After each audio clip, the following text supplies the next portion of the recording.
Tem um outro torcedor aqui que ele pergunta: eu tô ficando louco? Esse é o time do Tetra? Olha, né? Se Esse aí acalme, empolgou mais do que eu talvez. já, né? Se Tá empolgou. mais Não, tem empolgado que muita eu. gente empolgado aqui. E a gente mostra, então, os números dessa partida: Barcelona e São Paulo. Posse de bola 39 a 61, passes certos 279 a 492, finalizações 13 a 10, finalizações certas 4 a 4, ok. Grandes chances, Barcelona uma grande chance, São Paulo 3, e ações no ataque 252 a 259. E a gente lembra, o São Paulo faz um gol aos 18 minutos do primeiro tempo. Isso poderia condicionar de alguma forma o time do São Paulo a não ter essa posse de bola. E não acontece. A gente vê que a posse de bola do São Paulo é muito maior, os passes certos também muito maior. E eu já mostro para vocês Vitor Birner aqui conosco no nosso estúdio para a gente fazer Tá esse levinho o Birner, pós-jogo. olha lá. Eu tô muito Ele mais barrigudinha estava que o Birner. O Birner tá levinho, olha lá. Tá, Em é que ele tá forma lá. fazendo dieta, ele tá muito Que bem, coisa. inclusive. E aí ele vem O senhor é ainda muito desse gentil. jogo, jogou muito, quando joga, perde uns 2, 3 quilos, É, entendeu? ele... E aí ele vem dessa partida, uma partida difícil para o São Paulo, mas com vitória, Vitor Birner. Bem-vindo ao nosso pós-jogo. Tudo bem, Marcela? Tudo bem, boa Boa noite a noite. você, ao Bubu, aos fãs e às fãs do esporte. O São Paulo fez a partida ficar fácil. Foi o melhor jogo do São Paulo, melhor do que o último jogo? Foi o melhor jogo do São Paulo na Na temporada. temporada. O Paulo jogou muito melhor do que jogou quando ganhou a Supercopa ou quando quebrou o tabu contra o Corinthians. E Ou na melhor, última inclusive, partida. que a última partida contra o Atlético Goianiense, com muito mais variações. E aí tem várias coisas que me chamaram a atenção de maneira positiva, porque são coisas que já tem o dedo do técnico. Não quer dizer que elas vão ser executadas jogo após jogo com precisão, mas, por exemplo, São Paulo fazia a saída de bola muito bem feita desde o início do jogo. O Barcelona tentou pressionar, São Paulo com a bola acabou a pressão do Barcelona. Aí o São Paulo atrai o Barcelona, quando é necessário faz lançamento longo, quando não é necessário sai jogando, bola do lado direito. Lado direito, ou Alisson, ou Pablo Maia, ou André, que limpa com o drible a jogada do primeiro gol, inversão pro Ferreirinha, porque o velocista está ali para fazer essa jogada aguda. Era o que ele fazia com o Johan Julio na LDU. Então é uma coisa que é a marca do técnico, uma das coisas que são a marca do técnico, que já ficaram muito claras. E para mim essa também foi a melhor atuação do Ferreirinha, desde quando foi contratado pelo São Paulo. Né? Outra coisa, a marcação pelo meio muito bem feita, que é uma coisa que o São Paulo vinha tendo alguma dificuldade com o Carpini. Um jogo com associações. O Luciano hoje, por exemplo, não foi tecnicamente tão bem assim. Porém, a movimentação dele muito interessante entre as linhas do meio-campo e de defensores do Barcelona, achava o espaço o tempo inteiro. E o André vinha por dentro e passava o Igor. Né? Aí já eram 2 jogadores por dentro. E às vezes via o Ferreirinha por dentro, também eram 3 jogadores por dentro. Quando não viam por dentro, o André entrava na área e o Igor passava. A gente começou a ver um monte de variações de jogo associado com os jogadores próximos uns dos outros que a gente não via antes. Sim. E foram apenas 3 sessões de treino com esses jogadores. No final da partida, coloca o Diego Costa. Ah, vai ser terceiro zagueiro. Não foi. Entrou na lateral direita. Se o primeiro Igor Vinícius na frente, se o Xalá, o lateral, passasse, a linha de 4 virava uma linha de 5, a marcação encaixada. É outra coisa diferente que o São Paulo não fazia antes. Estou citando apenas algumas, mas foram várias coisas diferentes que o São Paulo fez e fez bem. Contra um time que tinha 2 empates, mas tinha sofrido gols só nos acréscimos. Contra o Cobressal fora de casa sofreu gol nos acréscimos e contra o Tajeres também sofreu gol nos acréscimos, porque estava vencendo a partida. O Barcelona é ou era um candidato à vaga, junto com o Tajeres e com o São Paulo. Essa vitória eu acho que é tão grande, mas tão grande para o São Paulo, a primeira do São Paulo em torneio sul-americano jogando em solo equatoriano, que não só a atuação dá muita leveza, é como se lavasse a alma do São Paulino, torna o ambiente muito melhor para o clássico de segunda-feira, porque a pressão diminui demais, apresenta novas ideias e dá ao São Paulo uma vantagem enorme para conseguir a vaga e disputar a primeira colocação com o Tajeres. Dá para dizer que o São Paulo, que vinha moribundo na Libertadores, tinha ganho um jogo num time fraquíssimo, jogando mal. Hoje o São Paulo teve a sua melhor atuação da temporada da Libertadores e parece que vai crescer bastante na competição. A gente só vai saber se isso vai acontecer ou não nos próximos jogos, mas as ideias estão postas de maneira elogiável nessa partida com o Zubeldia. Ô, Bubu, você também concorda? Foi o melhor jogo do São Paulo da temporada? E você acha que já é muito das ideias do Zubeldia que esse time tá fazendo e colocou em prática hoje? É engraçado, né? Eu classifiquei a vitória do São Paulo contra o Atlético Goianiense como o melhor jogo do São Paulo no ano. Certo.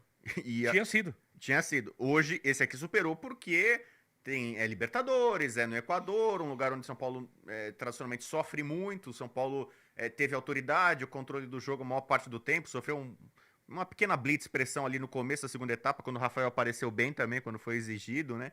Então, pra mim, é o melhor jogo pelo combo. Lembrando que o final do jogo contra o Atlético Goianiense, São Paulo terminou com 2 jogadores a mais, né? Ficou um Sim, jogo sim. meio muito descaracterizado Bem lembrado, ali. né? Logo que teve o pênalti, o 2-0 ali, o jogo acabou, né? Então, São Paulo até meio que tirou o pé ali, o jogo, né, meio que sumiu. O jogo de hoje não, foi a Vera até o final. Foi a Vera até o final, mas era um Barcelona fragilizado, né? Sem o seu treinador, o diretor técnico ali como, Mas olha quantos como desfalques o São Paulo treinador tem. e tal. Sem Oi? Lucas, sem Rato, sem tem Rafinha. Com muitos jogadores no departamento médico, mas já tem 3 dias do Zubeldia, já está um pouco à É engraçado, frente eu dessa até tenho uma dúvida aqui com o reformulação. Birner pra eu fazer aqui, não pra criar polêmica, só pra fazer. O que você achou da atuação do Damian Dias? Eu achei que ele ficou procurando espaço para receber a bola, mas Não chegou. Damian Dias, eu falo assim, porque eu e o É o Birner, jogador mais a gente técnico discute deles. muito sobre o Rames, né? Que hoje, né, hoje não é notícia, talvez a semana que vem parece que ele vai voltar a ficar à disposição. Mas o Damian Dias é meio que um Rames. O Rames, ele já tem 37 anos, o Damian Dias. é isso mesmo. E aí, como é que ficou na parte ofensiva o Barcelona, pra falar do adversário? Um jogador de 37 anos, que parece que ele tem 37 anos há 30 anos, né? Desde que a gente vê ele jogando em torneio internacional, é aquele jogador É o meio antiquado clássico, engante muito, técnico, é isso. ele meio moroso, meio lento ali, habilidoso, né? Mas assim, participa pouco do jogo, né? Não compete muito. E tava no ataque o Obando, que é um garoto de 17. Então você tinha um cara de 37 e um atacante, porque o Fidrizevski, que é o artilheiro do time, esse sim fez falta pro Barcelona. Ele tem 4 gols em 7 jogos nesse ano, o argentino, né? Então, se ele jogasse, obviamente, o Barcelona seria mais perigoso. Então, São Paulo, assim, também na parte defensiva, não é que ele não foi exigido. Teve muito chute de fora da área no começo, a gente viu o número de finalizações. Do Barcelona, né? O Barcelona tentou muito chute de fora da área, mas assim, às vezes era mais, às vezes meio, sabe, meio desespero ali, ele fora da bola. O São Paulo tava bem Abriu, postado. chutou. Vamos ver o que acontece. O Zubeldia gosta de linha de 4. Então, pro Muricy, pros fãs do 3-5-2, tal, ele joga de cara. E o São Paulo jogou bem contra o Atlético Goianiense com 3 zagueiros. Sim. Ele logo de cara não teve problema, não. É 4 e acabou. Apostou no Alan Franco, que ele conhece, né? Argentino, e foi muito bem na partida anterior. O Ferrares já tinha perdido espaço e o Diego Costa, como bem disse o Binner, eu já tinha falado antes também, entrou no segundo tempo para fazer uma lateral direita. Então, assim, ele segurou os laterais. O Wellington hoje foi mais lateral. O Igor Vinícius, quando foi lateral. São 2 caras que têm bom poder de apoio. E acho que o São Paulo contava muito com isso no esquema de 3 zagueiros para soltar essas 2 peças. Eu acho que no Zubeldia os 2 ficaram mais presos, mais firmes na marcação. E deu resultado. São Paulo conseguiu se controlar ali e não passou tanto susto nisso. Eu não sei se eu vou discordar um pouco do Birner, mas assim, no começo do segundo tempo, o Pablo Maia, que é um jogador brilhante, eu temo que esse vai ser o próximo vendido do São Paulo por um bom valor. Bem provável. O Pablo Maia hoje não fez as melhores partidas dele. Boa, mas não foi das melhores. No começo do segundo tempo, quando o Barcelona estava melhor, ele cresceu o nível, o São Paulo fraquejou um pouco ali na marcação, na proteção à defesa. O Alisson, tinha São Paulino nas mídias sociais criticando o Alisson. O Alisson jogou muito. Aí o Alisson, quando faz o gol, todo mundo, tá Jogou vendo? bem. Nunca critiquei e tal. Mas assim, o São Paulo faz o segundo gol, o gol do Alisson, quando o Barcelona estava melhor. Era o melhor momento do Barcelona. A jogada começa com uma bola parada. O Alisson, que era meia, né? Era um jogador mais adiantado, tem qualidade. Se desvencilhou do marcador e bateu de esquerda para fazer 2-0 e ali o jogo praticamente ficou definido, né? E não é que ele está desacostumado a estar ali, né? O Alisson, ele Marcelo, vai, ele chega. E não é só o gol. A última vez que eu tinha olhado a estatística antes de descer para cá, o Alisson tinha dado, acho que não me engano, tinha pegado a bola 57 vezes e tinha acertado 52 passes. Era 95, 96% de aproveitamento dos passes. Faz o gol, eram 3 duelos no chão, 2 vencidos. Também tinha um desarme. O Alisson jogou muito hoje. O Bubu, ele começa aqui o nosso programa dizendo que empolgou. Você também se empolgou? Eu acho que a atuação é para empolgar. Não quer dizer que ela vai se repetir, que o São Paulo vai jogar assim. Hoje Mas a tendência é que vai melhorando. A vida não é assim. Mas a tendência é essa, vai treinando mais, você vai São Paulo, trabalhando. é o que eu falei pra ela. Ao contrário do que as coisas- Depende, acontece. A vida não é uma estrada em linha reta sem percalços. Com eu acho, trabalho, eu treinamento. acho que com o trabalho, com o tempo de trabalho,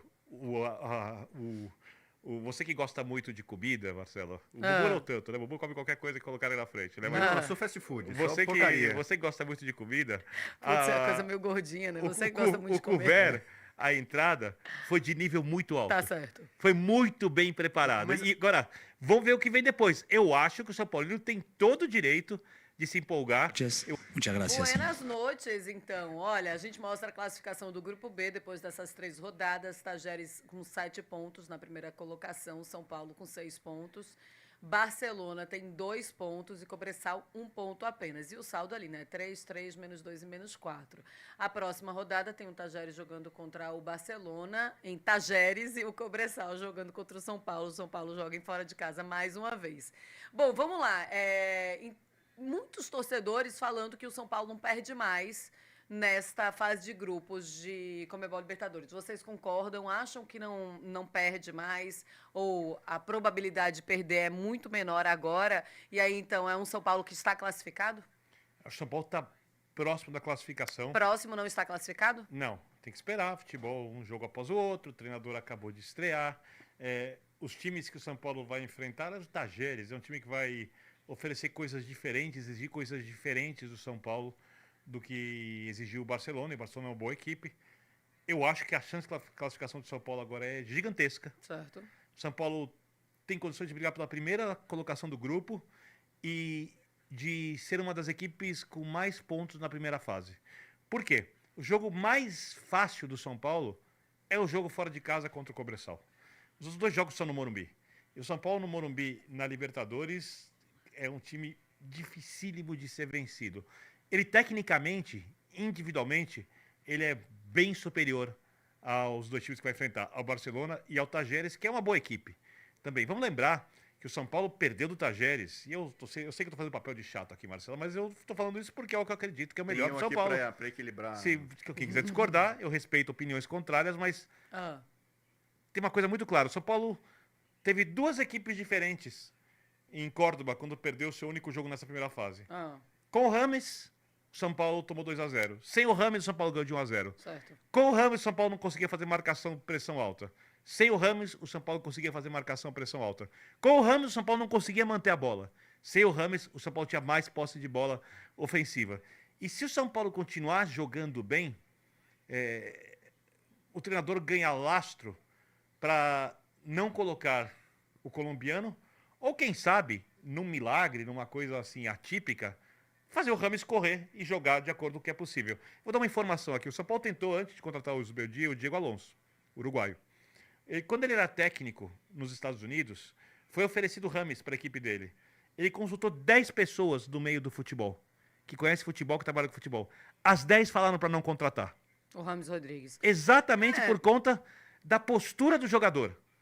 Tá? Então, quando você tem um time que nem o São Paulo, que depende de marcação intensa, você vê jogadores extremamente comprometidos. Sim. Caleri, Alisson, né, os jogadores que entram ali, o Ferreirinha crescendo bastante, porque o Ferreirinha começou muito mal no São Paulo e melhorou demais desde então. E o Nestor é comprometido, e o Rato, quando puder jogar, é comprometido. O Lucas não preciso nem falar. Né, os jogadores de trás são comprometidos. O Rafinha, você não pode colocar em campo um jogador que mentalmente destoa e que de movimentação, tática e dinâmica, não faz aquilo que o time precisa. Tudo isso para você poder jogar em função desse cara não tem a menor lógica. Isso é como se o clube estivesse se curvando a um jogador tecnicamente acima da média, mas que não tá nem aí pro clube, nem quando entra em campo rende o que pode. Mas será que não tá nem aí para o clube? Tá nem aí. Ele estará de volta, ele vai Tá nem estar aí. de volta. Não sei se o Zubeldia vai colocá-lo. Antes do jogo contra o Tajeres em Córdoba, lembro, quando ele ficou parado, inclusive, o Rafinha, o Caleri e o Lucas foram pedir para ele. A gente falou muito sobre o Rames e, pelo jeito, assim, pro Birner tá muito claro. Ele não quer o Rames de jeito nenhum no São Paulo. Você concorda com isso? É um Rames que vai Depende estar à do Rames, não de mim. disposição. Em breve ele vai estar à disposição do Zubeldia. Não sei se ele vai colocar em Vou campo. começar de trás pra frente. Primeiro assim, o São Paulo tá classificado. A vitória de hoje coloca o São Paulo nas 8º. Então já é uma esperança não é de classificação, de que 95%. Lucas Moura vai jogar. O São Paulo tá Lucas Moura classificado pode voltar, e o o São Paulo Rafinha tem uma pode enorme chance de voltar, fazer o 15 Wellington pontos. depende do que vai, Então, de como vai São se Paulo recuperar. deve terminar a competição em primeiro lugar com 15 pontos. É uma ótima Tá bom. pontuação 6, 7, para o 8, São 9, Paulo nas oitavas, que eu já coloquei o São Paulo aqui classificado. São Paulo decidir no Morumbi. Para o São Paulo é muito importante decidir no Morumbi. Nessas fases, o Morumbi é um componente muito forte. E tá muito na cara, primeiro, o São Paulo perdeu muito tempo com o Carpini. Foi tempo jogado no lixo. Inclusive no fator Morumbi. O São Paulo, especialmente depois, no jogo contra o Novo Horizontino, que foi quando o Carpini foi moralmente demitido, a torcida do São Paulo demitiu ele no Morumbi ali, e depois nas mídias sociais. O jogo contra o Cobressal tem uma pressão porque as pessoas já não querem o treinador. Havia um clima, uma atmosfera negativa. Isso já mudou. Ainda mais com o Zubeldia começando e bem o trabalho. Então a gente vai ver o Morumbi tradicionalmente que a gente vê do São Paulo na Libertadores. Sim.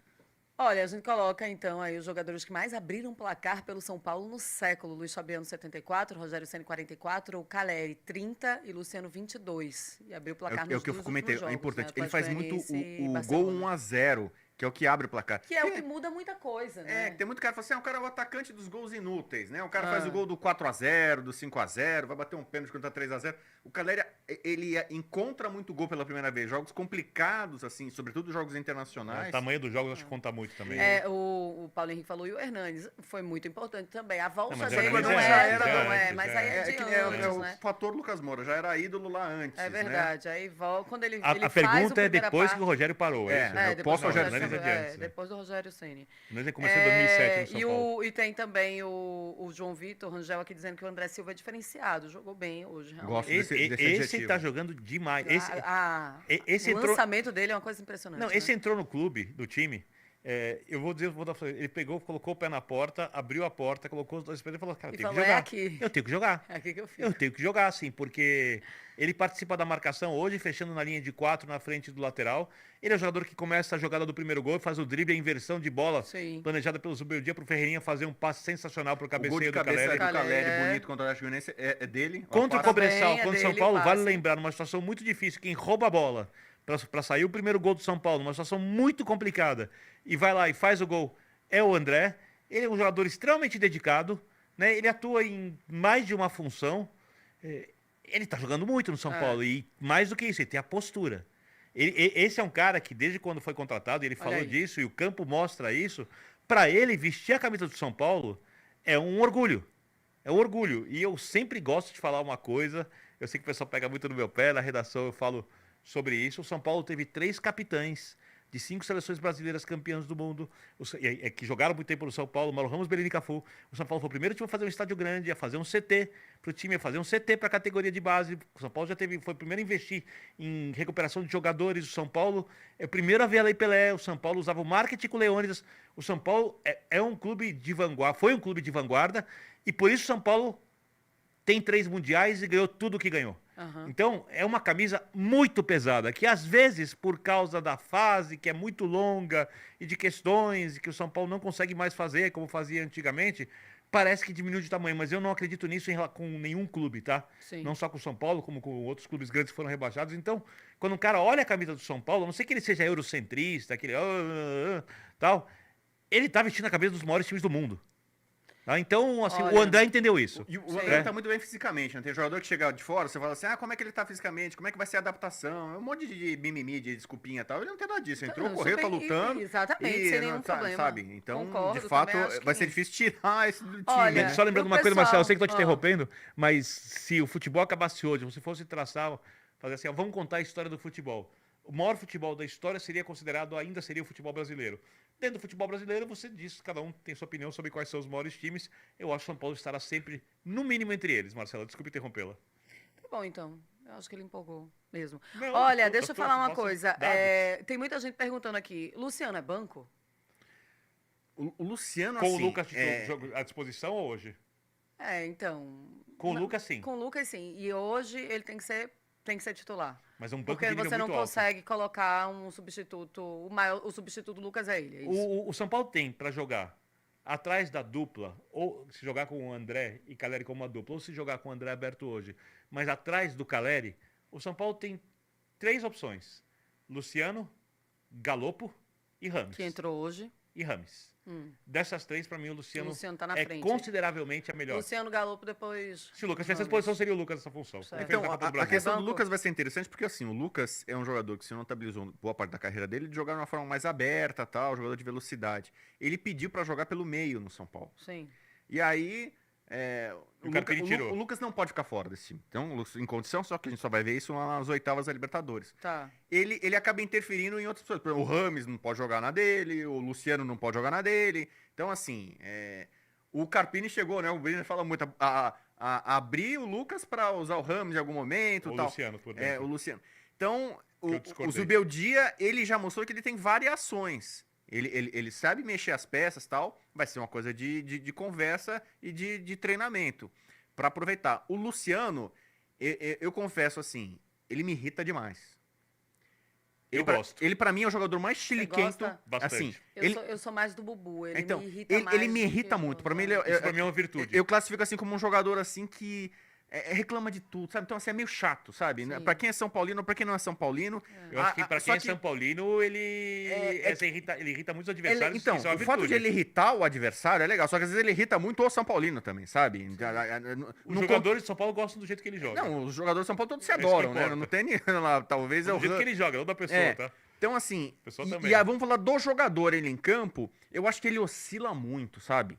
Ele faz partidas muito Incríveis, boas. hein? Nunca Concordo. falta entrega, determinação. E é por isso que a torcida vira e mexe e canta. É, Luciano, Eu tiro Luciano. muito. Eu acho que só que ele oscila.